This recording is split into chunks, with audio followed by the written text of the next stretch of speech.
Welcome to Hence the Future podcast. I'm Mattimore Cronin, I'm Justin Clark. and today we're discussing the future of marketing. And this is a very special episode for Justin and I because today marks the official launch of our brand new performance marketing agency, Noble Growth. That means today we'll be sharing our philosophy behind Noble Growth, and more importantly, we'll be teaching you, our listeners, how you can grow any idea from nothingness into greatness just by following a few simple methodologies that we've developed at Noble Growth. So we'll also be exploring how marketing is likely to evolve in the future and how you can use these industry changes to your advantage rather than be disrupted by them. So, Justin, I think a good place for us to start is, let's say you're a listener and you have a new idea for a product or service. What's the best way to get started? Yeah, so it all starts with testing and testing your assumptions.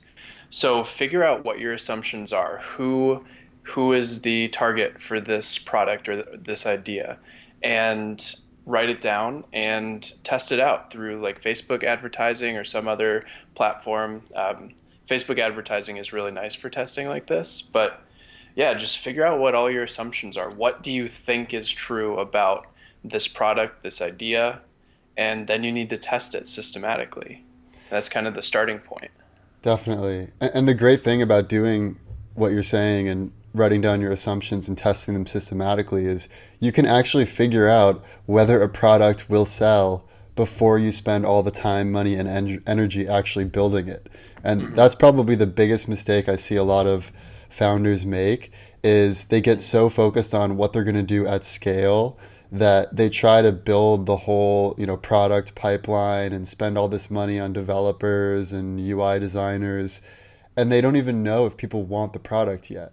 So what we try to do at Noble Growth is we try to first establish demand and then systematically test our assumptions to optimize to achieve product market fit.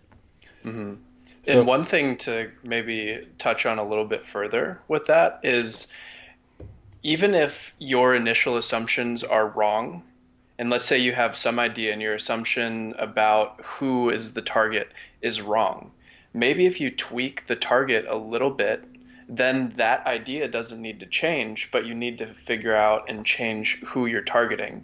And maybe it just informs what the marketing strategy around what you're doing is. Because sometimes people yeah, go into it thinking they know what's true and what people we need to be targeting and what the offerings should be. But, you can alter these things and test them just a little bit without having to invest a lot, like you said.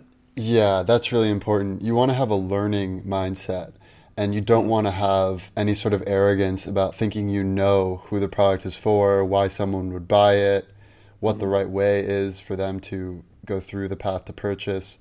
So I think it'd be helpful now to just give a real world example so people can sort of understand what we're doing from a more tangible perspective. Okay. So I'll use an example that is actually something that's happening right now with a friend of mine. So I have a friend named Hunter, and he's a surfer, I'm a surfer, and he started creating his own sun protection for himself and for his friends for when he goes surfing, especially around your nose and under your eyes. You can get really burnt if you have just even normal sunscreen. So he started making his own sort of Zinca, which is a mix of zinc, coconut oil, beeswax, and cacao, and it's got sort of a chocolatey tone to it. So he calls it surf chocolate. And Hmm. all of our like little friend group, we love this product. And Hunter came to me a few weeks ago, and he was like, "Oh, I'm kind of curious. What if I started to make this into a real business?" And so I said, okay, first thing you should do, buy the Surf Chocolate domain because that's like I saw that it was available, surfchocolate.com for $11.99 a month. And I was like, dude, buy this domain right now. So that was the first step. So he's got that locked down. Yeah. The next step is you want to set up a super simple funnel where you can test your assumptions and see if there is demand. So the simplest funnel would be you just have a Facebook lead ads campaign. And that doesn't even require a website or anything. You can literally just have ads and then people just click a button to give you their email if they're interested. So that's like the lowest barrier to entry. You can just hmm do a Facebook lead gen campaign. But if you want to go a little bit deeper and see, okay, would people really actually buy this? Then what I would recommend is you set up a super simple website funnel. I recommend building a super simple site on Squarespace, or if you want to just do a landing page, you can do it on Insta pages or lead pages, or even MailChimp has their own landing page options now. And you want to make your assumptions super clear and explicit before you test this new funnel that you've built. So some of the assumptions would be, yes, people will want this product. That's probably the most fundamental assumption. Like, people will Yeah. actually buy this thing. The second assumption is who, like you said, who do you think is going to buy it? And for us, we think it's most likely going to be, younger surfers and beachgoers who are living sort of near the beach. That's our assumption. But it might turn out to be wrong. We might find out that older moms really like it because their babies, they really care about using organic materials for their babies, so it's good for their skin. Like, we don't know. That's just our initial assumption of who it is. And the next thing you want to do is you actually want to start testing the funnel. So think about it as you've got the top of funnel is the ads, the middle of funnel is the new website or landing page that you've built, and the bottom of funnel is where they actually check out to buy the product. And if you don't have the product ready yet, you can just do enter your email and we'll let you know when this becomes available. Sort of like a pre-launch. So you don't even have to have a way of shipping your product or any product actually in existence.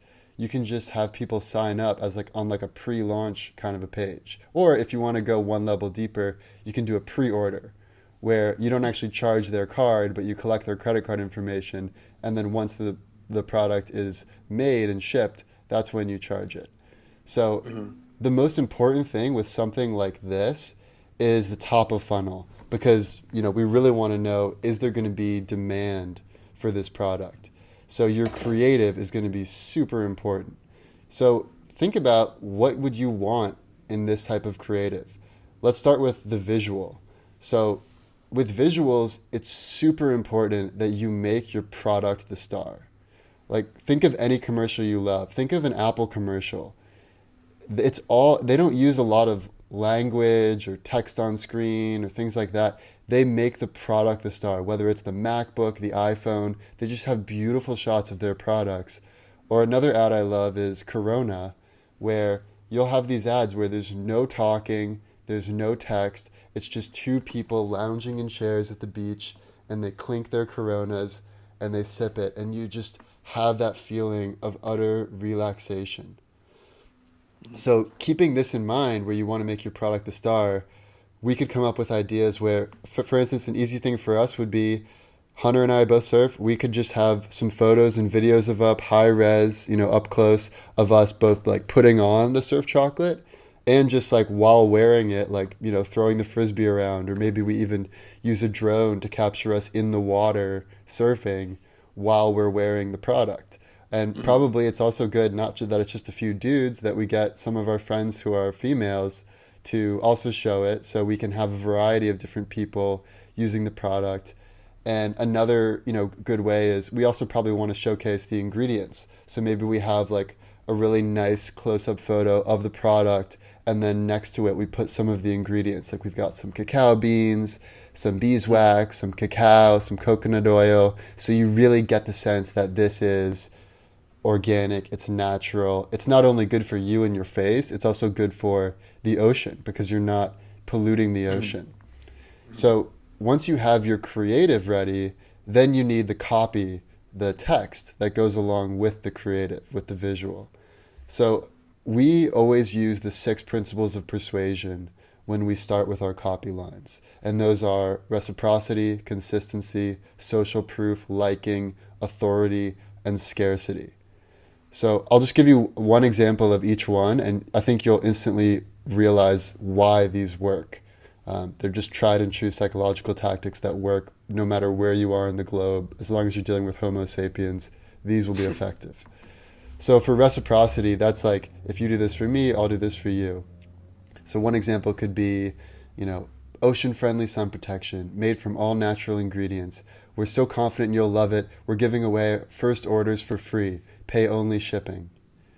So that would be like, oh, wow, like if I order this, they'll actually give it to me for free. That like really lowers the barrier to entry. Or you could try another reciprocity where it's like, buy surf chocolate and help heal the oceans. 10% of all profits go to Heal the Bay Foundation.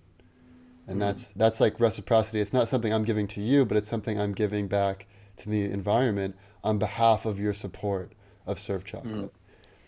Another example, so for consistency, that's the second principle. Consistency is all about rooting your message in someone's identity. Like, oh, you're this type of person, then you should use this product. So one copy line could be, love the beach but hate sunscreens that pollute the ocean. Try Surf Chocolate. It's made from 100% organic materials that protect your face and the environment. So that's like, you're this type of person. Oh, great. You care about the ocean. Then you should love this new product, right? Yeah. And so the third principle is social proof.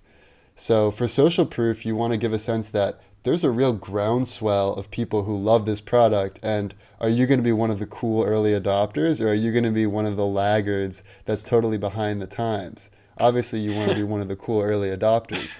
So one copy line could be, surfers all around LA are talking about this new sun protection called Surf Chocolate. So that's like, whoa, surfers are all around LA are talking about it. I got to try it, see what all the fuss is about. Another principle is liking. And this is just the notion of if people like you and your whole vibe and what you're all about, they're more likely to support you and buy your product. So we could say, we could add a line that just says, created by local surfers in Los Angeles. Lasts all surf sets long, waterproof and highly effective. So that's just like, oh, we like that it's local. We like that, especially if you're targeting in LA, you'll probably have even better results with that sort of tactic. Another one is authority.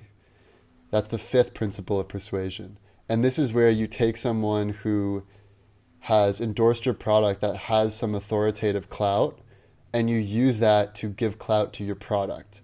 So, we haven't gotten this endorsement, so we wouldn't say it until we had gotten it, because we only say what is truthful in our ads. But let's say we got an endorsement from Kelly Slater. We could say like, veteran pro surfer Kelly Slater calls Surf Chocolate the best damn sun protection I've ever tried.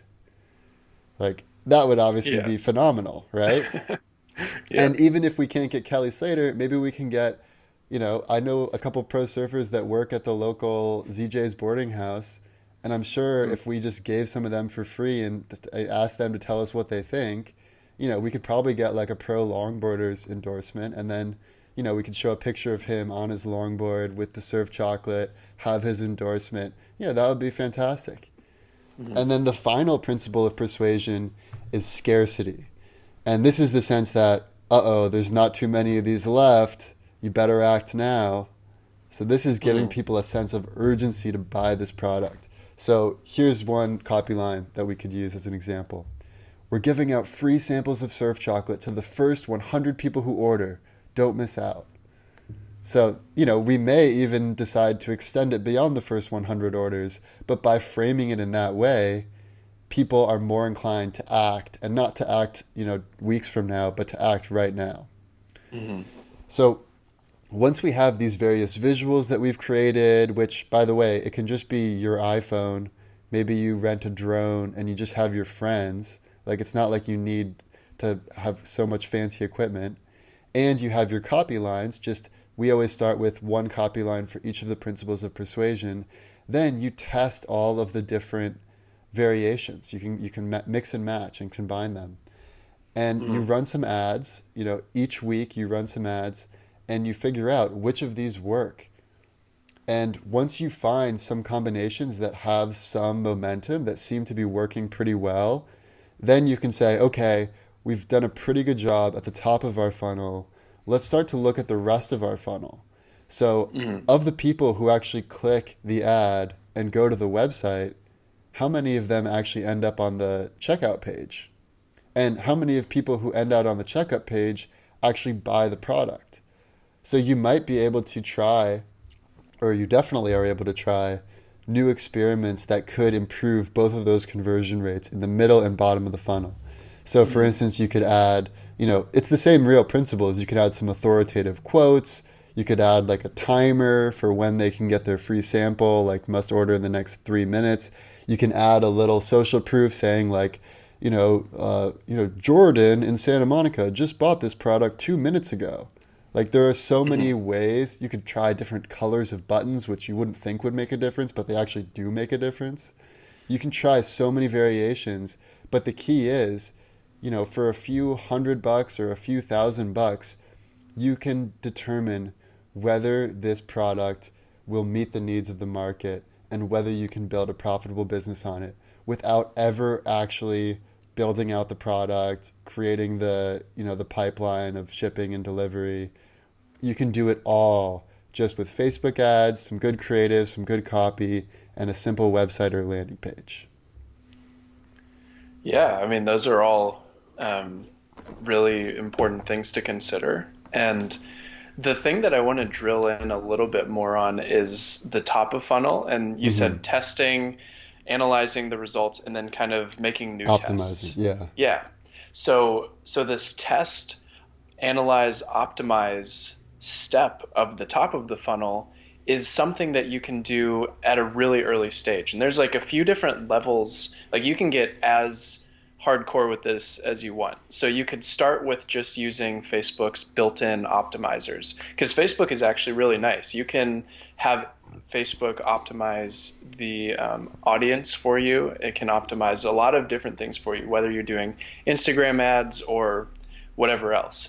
But one thing that you can do if you know some programming and if you're familiar with the Facebook API is you can sort of automate the testing, you can automate the analyzing, and you can also automate the optimize step of this top of the funnel, which Yeah. is really big. So you Um, can, in theory, although we're not quite there yet, where you can uh-huh. automate all three of them. But you raise a Hmm. really good point, which is that that's where this is heading. That's where marketing is heading. Because Yeah. right now, at least with the ads that you and I run, Justin, Hmm. we have the analyze part pretty much fully automated. Yep. Meaning, we determine with our human monkey brains what we want to test into the world, and then all of the analytics happens automatically. You've set up some really good automated reporting. We know what the key performance indicators are. You can even set up automated emails so you see every day a snapshot of how your funnel is performing. Hmm. And the optimized, you're right that some of the optimized step is also automated. And that's why I always recommend starting with broadly targeting on Facebook, because that you're basically giving more power for Facebook's algorithm to find the right people for your product. Whenever you target narrowly, you're not giving much power to the algorithm because it has to work within these very narrow constraints. So Hmm. it can optimize amongst the ads that you've launched, and it can optimize within the parameters of the audience that you've set. Hmm. But it's not like it can then, come up with new ads and test those, or optimize the landing page itself with like a better, middle and bottom of funnel. So those Yeah. those steps still need to be done by humans for Yeah. now. But in the future, it's possible, it's certainly likely actually, that all three steps could be 100% automated so long as you've given the system enough inputs early on. Yeah, and that's the thing. Like if you give the system a whole bunch of test creatives that work, I don't think it's too far off that we can have some sort of AI algorithm, some sort of image recognition, some sort of natural language processing. It would be a two-part thing that would essentially pull from a bunch of stock photos, getting things that are very similar to the images that have worked well. So it's like pulling from this external library, getting those creatives. Obviously, when you're automating the creative aspect of this, there will still need to be human oversight. Like this is not something that we can just trust to let loose completely at this point. Because right Right. now the automation is more like we give it a whole bunch of test cases, we give it a whole bunch of creatives, and then the automation figures out which of those are the best performers. Hmm. but at some point, with some form of machine learning, with some image recognition, natural language processing, it's possible that we could automate that step as well. And I'm sure there are people that are working on that, especially in some Yeah, of the big companies that are working on, automating the generation of text. There have been a lot of really interesting papers on text generation, that's very human-like at this point. And that's right. the hardest problem. That's going to be harder than the image recognition problem, most likely. Yeah, so I have a comment on the text part and on the image recognition part. So Mm-hmm. on the image recognition part, you're right. It's fairly feasible for a computer to take the keywords in your website or in your page or whatever and create visuals based on those keywords. You know, you can search through Mm-hmm. Unsplash, you could search through Shutterstock or video sites. Mm-hmm. However, my caveat to that would be when you see a stock photo, you might not even realize it, but subconsciously you're going to recognize that you may have seen this image before, and that makes Mm-hmm. it less likely to stop your attention and hold your attention. You're more likely Mm-hmm. for your eyes to just gloss over it. Whereas Yeah. if you've shot your own photos just with like your friends or something, even like on an iPhone, Mm-hmm. then it tends to stand out better because people have never seen it before and they can kind of sense that they've never seen it before. And Mm-hmm. then regarding the auto text generation that you were saying, I think there's been so much progress in natural language processing. So Mm-hmm. this is a really big area for how marketing can evolve.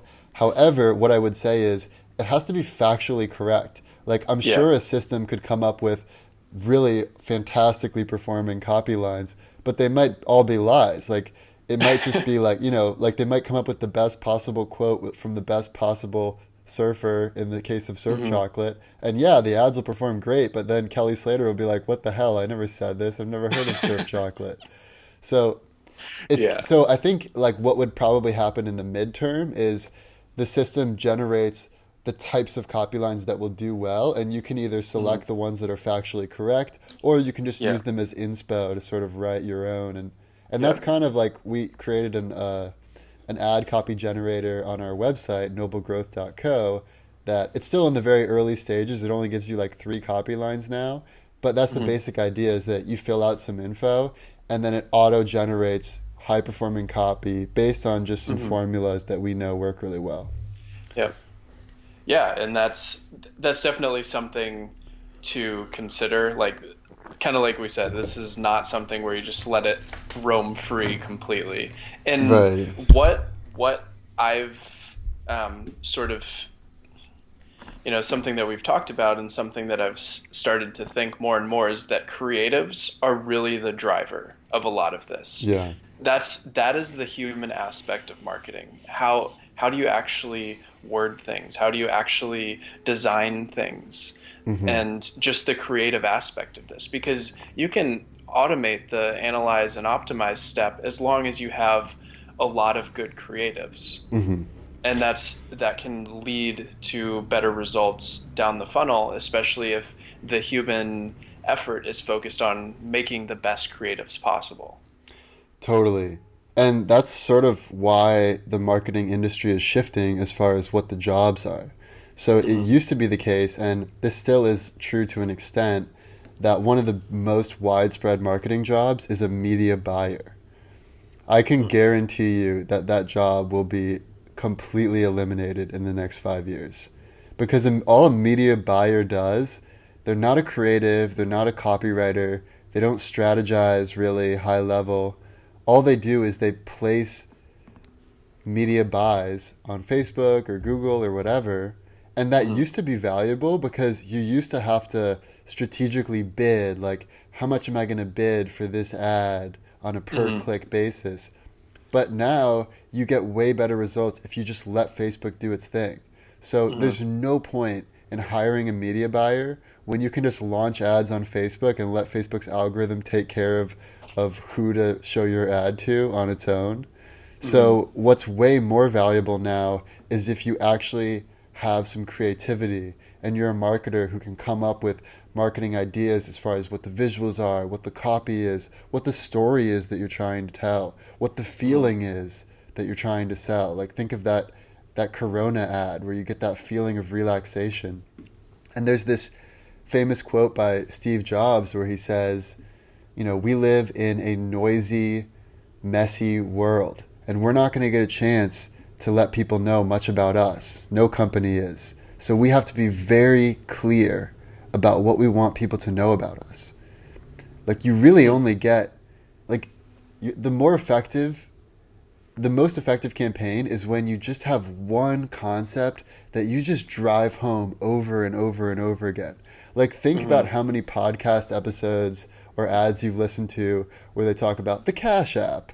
Like da da da da da. And like they're just drilling in, this is the Cash App. If you need cash, anything related to cash, this is the app for cash, the Cash App. Like but they just drill it in. It's like repeat, repeat, repeat. Say whatever when you find something that works, like when you find a copy line or visual that converts, keep drilling that message home, because the more you repeat a truth, the more it'll stick in someone's brain, and the more they'll remember your brand when they're thinking about making a purchase.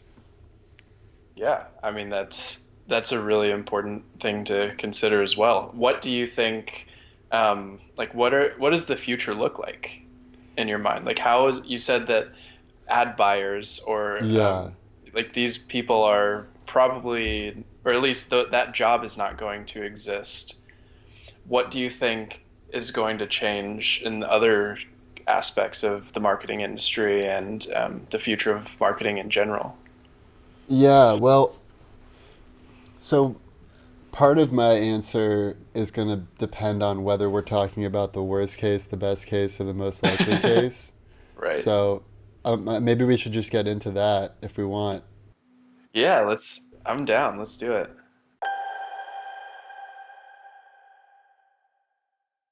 So, yeah, tell me about the worst case scenario. Worst case scenario. My worst case scenario is black box algorithms. And unfortunately, this is to an extent what the status quo is already. And what I mean by that is that right now, we have no idea what really goes into the Facebook algorithm, what really goes into the Google algorithm, or really any other algorithm on social media. So my biggest concern is that we are overwhelmed by the complexity of the systems that we've built, and we're not even really aware of why it's doing certain things. And it's too complex for any one human individual to fully understand. And part of the reason why this is bad is that it lends itself to manipulation. And there have been cases where rather than finding the best person for a product, they actually turn a person into the type of person that will like that product. And this is the case in political examples where they would basically, target a certain audience, and they would show them ad after ad after ad, trying to get them not to vote, just trying them to feel like, the system is so broken, all the candidates are corrupt, there's really no point in going out and voting, you should just stay home. And it's not like this ad campaign found people that already had that sentiment. They actually made people have that sentiment by the ads they were launching, because the algorithm is just going to do whatever it can to achieve the highest conversion rate. That's what it's programmed to do. So my concern is that as these algorithms get more and more complex and more effective at driving human behavior, if they're not transparent, if they're a black box, then people will be manipulated without their knowledge, and they may not even realize why they hold certain beliefs to be true. And it may be that those beliefs were actually driven by an algorithm trying to sell a product or, create some future scenario that's beneficial to whoever launched the ads. Yeah, that manipulation thing is actually exactly what my worst case scenario is too, because there's a lot of really cool things that are happening in the marketing realm, but that's the scary thing is when there are these algorithms that can actually manipulate a person to do something they wouldn't have originally done, or buy something they wouldn't have originally bought. All of these sorts of campaigns, I think, are really toxic Hmm. because it seems like the marketing or the advertising industry in particular is around to stay. Like it's going to be here for a while because that's the primary economic driver of a lot of tech companies is advertising. But what needs to happen is these advertisements need to actually be ethical. They can't change the behavior of the person. I mean, the ultimate goal would be to introduce ideas and concepts to people that didn't know about it in the first place. Like that's kind of what Hmm. marketing is. But when you do change the behavior, then that can be used for really sinister things. I mean, it doesn't have to be about buying something. It can just be for political reasons, like you mentioned, or Hmm. for any Or other making number of people reasons. have low self-esteem so they buy a beauty product, for instance. Yeah, yeah, like that kind of stuff is really toxic in my opinion, and I don't think that's very debatable in most circles. And yeah, that is pretty much exactly my worst case scenario. And I mean, that can extend to the far future when advertisements are not just these visual things. Like you can manipulate people's behavior in a whole host of ways. And if we get to a point where there are brain machine interfaces, for example, you could see if advertising was somehow integrated into brain machine interface technology, that could also be really bad because you don't even know the origin of Hmm. what's Yeah. happening. It's just like these electrical stimulations are going into your mind and it changes your behavior without you even knowing what's going on. Right. Because people will say now that advertising is really buying real estate in someone's brain. And that's Mm-hmm. true, but it's also somewhat of a metaphor. With a brain Mm. machine interface, it could be like an actual reality where you like Yeah, literally buy some, yeah, part of someone's attention in a very direct way. yeah, and I'm afraid that that is something that could happen if the technology gets into the wrong hands. Like if some company of the future that was creating brain machine interfaces, let's say it's three successors beyond Elon Musk, in Hmm. 100 or so years, and they've totally lost the vision of Elon Musk, and they're kind of going rogue and partnering with, you know, countries and governments to, you know, control their people with their brain machine interfaces. That's scary. And I mean, that could Yeah. also be done, with big corporations and advertising and just like directly planting the idea. It's almost like Inception, like planting this idea that you need to buy this thing or do this thing. Right. Um, And there would likely be a safe version of a brain machine interface that's like the high end, like, Apple Tesla version that's all like ad blocker, whatever. But there yeah. could be like a version that's a free brain machine interface where they just allow some advertisers to seep into your prefrontal cortex. And it kind of reminds me of a quote that I heard from the Tech Meme Ride Home podcast where he said, if you're using a product and the product is free, then more than often than not, you're the product. Yeah. Like if you're on Google, if you're on Facebook, if you're on pretty much any product that does not charge anything, then what's Hmm. likely happening is they're selling your data and you are in fact the product. So whenever you consume content that is quote unquote free, you should be really suspicious about what the real business model is. Hmm. Yeah, and that's something definitely to consider. I will also say that especially if it's a startup product, for example, just because something is free doesn't necessarily mean that your information is, being sold and your data is a profit driver because sometimes companies will just try to get a whole bunch of users by Right, that's making their true. product free. So it's not like a universal case, but I think in general, especially for established companies, like honestly, Google is probably one of the prime factors of all of this. Google Yeah. Hangouts, like the whole Google suite is free. What did you hear? They're Google Drive. coming out with a free version of Slack that integrates Hangouts and Gmail and GChat and all of that into one app. And it's like, Yeah. why would Google pay for all that and give away the product for free if they're not making some money off of the vast swaths of users that are putting their data on the Yeah. system? And I got, so another even scarier potentially example is I got a Google Home for free Oh, without, yeah. yeah, without A just by free being listening subscribed. device. Yep, just by being a subscriber to Spotify. Oh, yeah, I saw They're that like, offer. yeah, if you get this, if you get a premium membership for Spotify, which I already had, then you can have a free Google Home. So they like sent me this code to get a free Google Home.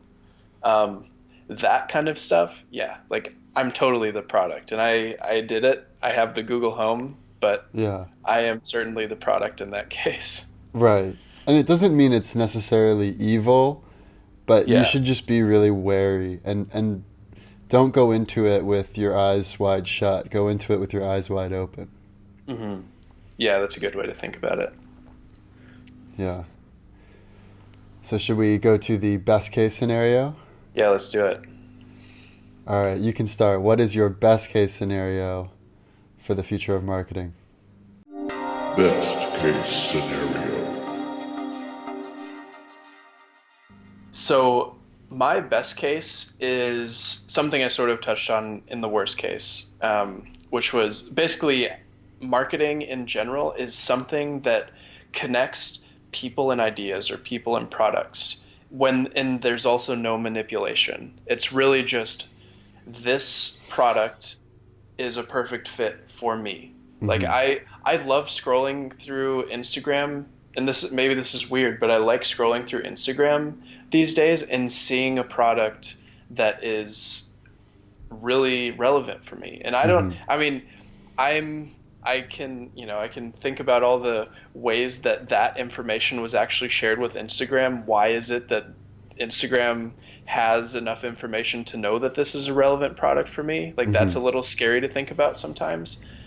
But in the end, I'm getting something that's relevant for me. Like with Yeah. a wedding coming up and registry and everything going on, like I have some really interesting things coming up. Like some really cool floral ties, for example, from this Hmm. company called Daisy, DAZI. Like that's a really cool product that is I bought relevant one for of me. those floral ties from them through an Instagram ad.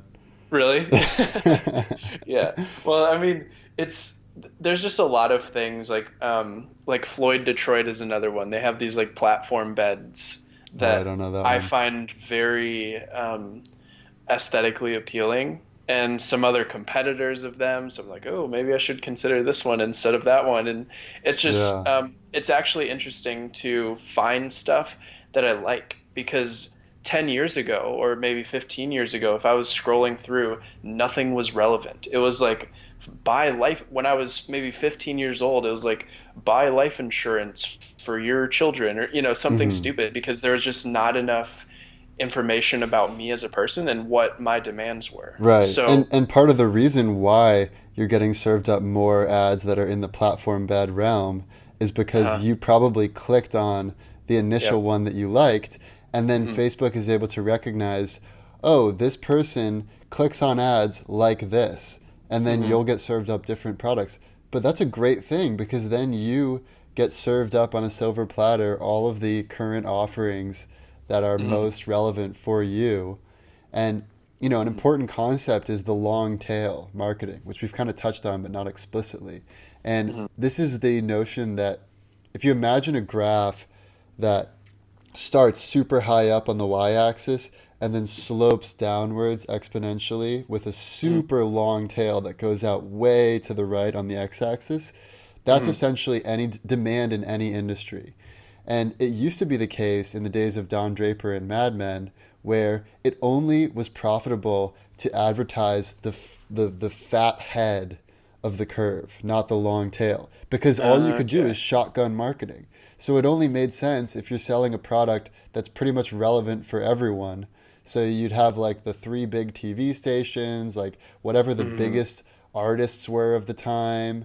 But if you're some niche screamo, punk rock, down tempo artist that's super niche with like a folk ukulele vibe, like you're not going to be able to run profitable ad campaigns.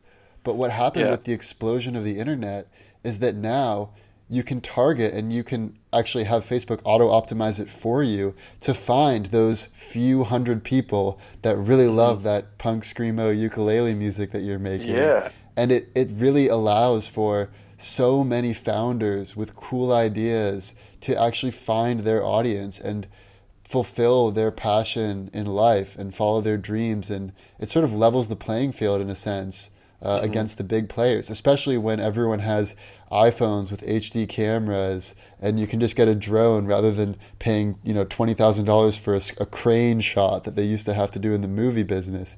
It's like, Hmm. that's my best case, is that you're empowering so many founders and cool people to actually make their dreams a reality and build a business for themselves while also empowering people to find the products that are most beneficial for their life and their whole vibe. Yeah, I mean that's pretty much you just outlined Noble Growth's mission in general Yeah, it as well. is.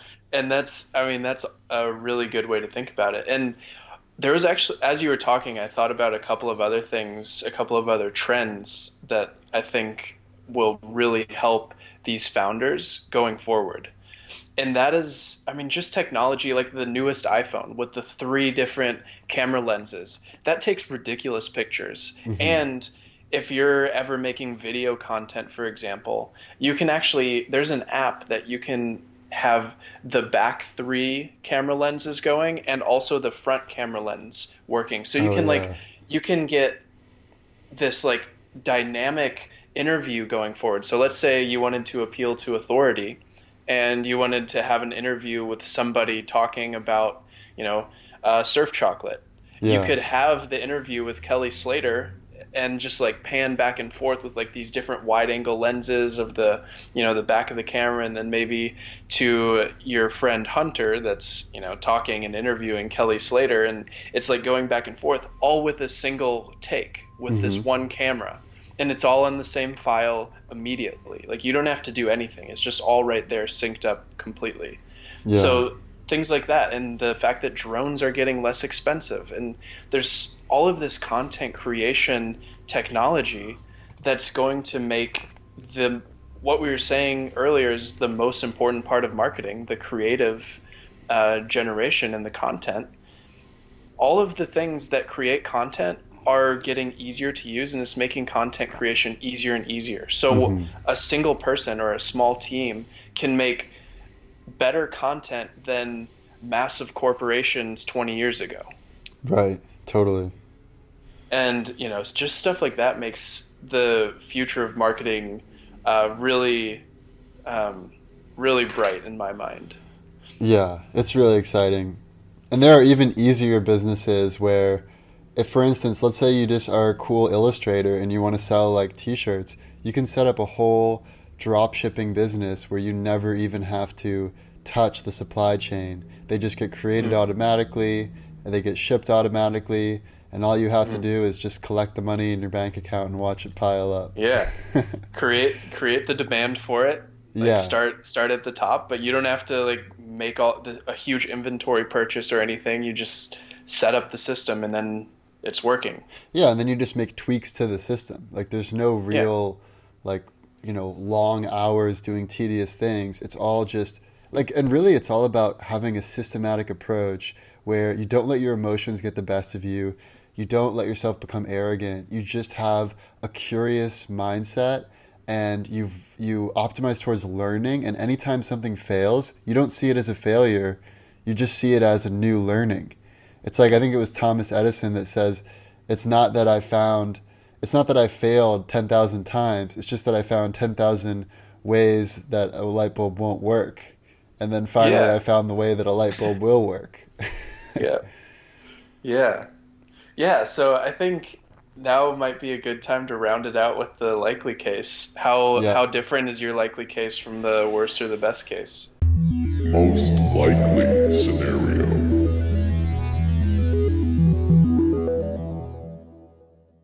So I actually would say my likely case is closer to the best case, and I'll tell you why.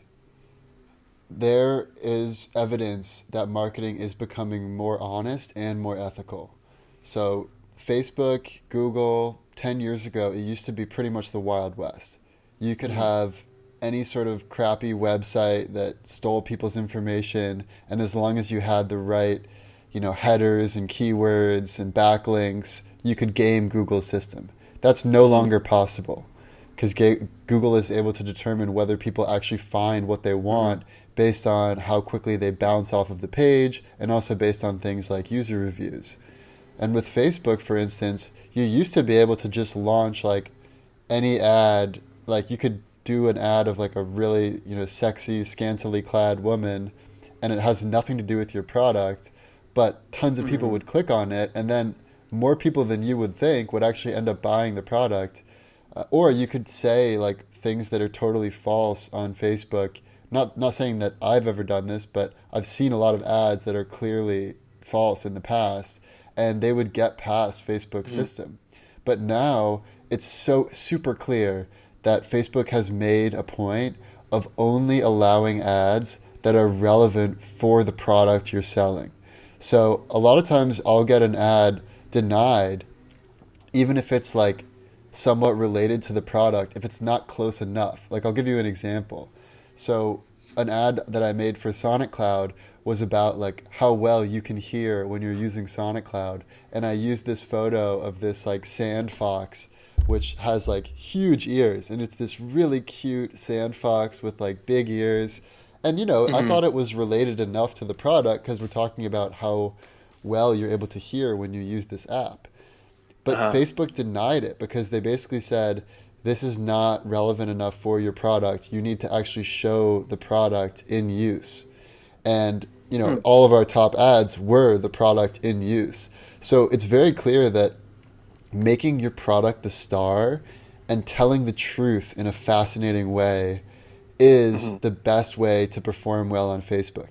In other words, just think about the way marketing should be morally and ethically, and then come up with a campaign in that mindset. Like envision that you're like the CMO of Apple and you're trying to create a super clean ad that makes your product the star in as elegant, simple, truthful, straightforward way as possible. That is the ad that's going to perform best on Facebook or Google or Twitter or LinkedIn or anywhere else.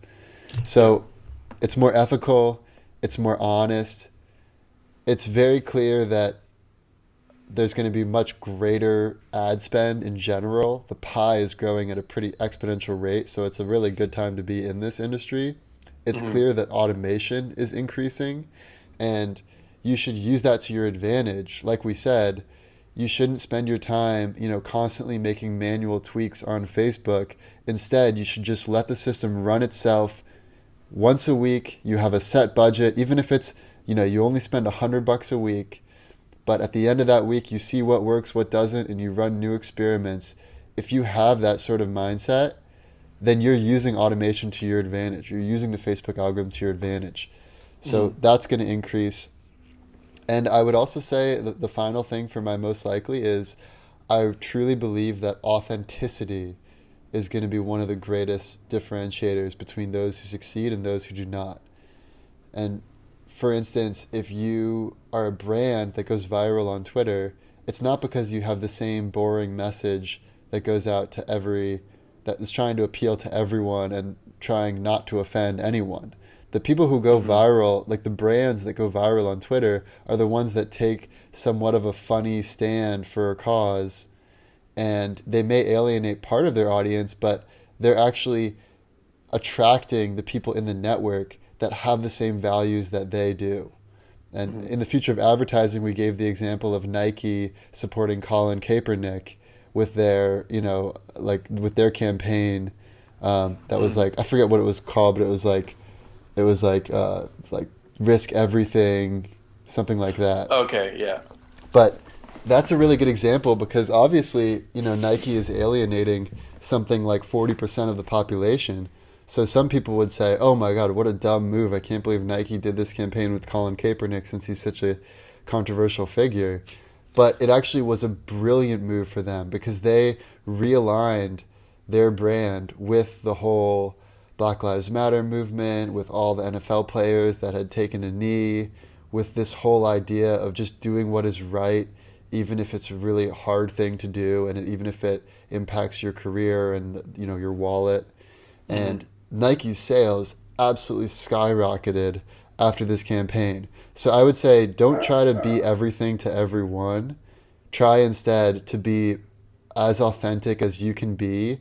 And don't try to come up with a business that you think will make the most money. Just figure out, what do you actually want to be spending your time doing every day? What are the products and services and ideas that really compel you personally? And then just take a curious, experimental mindset to trying new things to see if it'll work. And if you're authentic and you're systematic about it and you are willing to come up with good creatives and spend the time doing that, then I think there's a great chance you'll achieve success and possibly also achieve full financial freedom to do what you want in life. And that's, it's close to the best case, but that's because I'm actually really optimistic about where marketing is going. And sorry, one other thing I would say is that a big change is Jack Dorsey brought about this idea of a social media protocol. And the idea behind that is a fully transparent algorithm that anyone can see what the drivers are, what's being optimized for, and then we can change the algorithm if we want, but that would make it fully transparent. And if the algorithm is fully transparent, and if that trend becomes a reality, not just on Twitter, but for Facebook and Instagram and other platforms, then I'm even more optimistic about the most likely scenario. Yeah, I think that you put the likely scenario really well. I think the thing that I would add is the worst and best case, it's probably going to be a sort of dance between the two. Like, we sort of saw something approaching the worst case scenario in the past where it was like a lot of lies, like you said, the Wild West of Google and Facebook, and also back in the 50s where it was just like totally unethical, lying about everything, just getting something to sell. And I think we're kind of on if you're thinking about an ebb and flow between the best and worst case for the time, right now we're sort of approaching a better scenario, I think. Mm-hmm. Something more like the best case. And then maybe sometime in the future there will be a new technology like a brain-machine interface that comes out and some bad actors enter the market and there's maybe less transparency about what's going on and less regulation. But then there will be a correction, right? Like, in general, people are good and people will fix and try to regulate things that are not good for humanity, especially in a country like pretty much, a lot of Europe, a lot of the United States, a lot of countries are like that, minus a few major countries in the world would take the steps to regulate that. And I'm optimistic that in the long term, the good actors will win out, and the regulations leading to that kind of behavior will win out. And that's kind of what I think for the likely case. Yeah, definitely. I agree. Well, thank you everyone for listening to this. And if you are at all interested in starting your own business, we have opened our doors at Noble Growth, so you can reach out to us, Mattimore at noblegrowth.co. And yeah, we're wishing the best to all of our listeners that you guys can build some really incredible products out there and help improve the world. The past, the present, and the future. Our computer is picking up a strange signal. The past, the present, and the future, baby. What's the world coming to? The past, the present, and the future. The past, the present, and the future, baby. The past, the present, and the future. Will attempt to stimulate the consciousness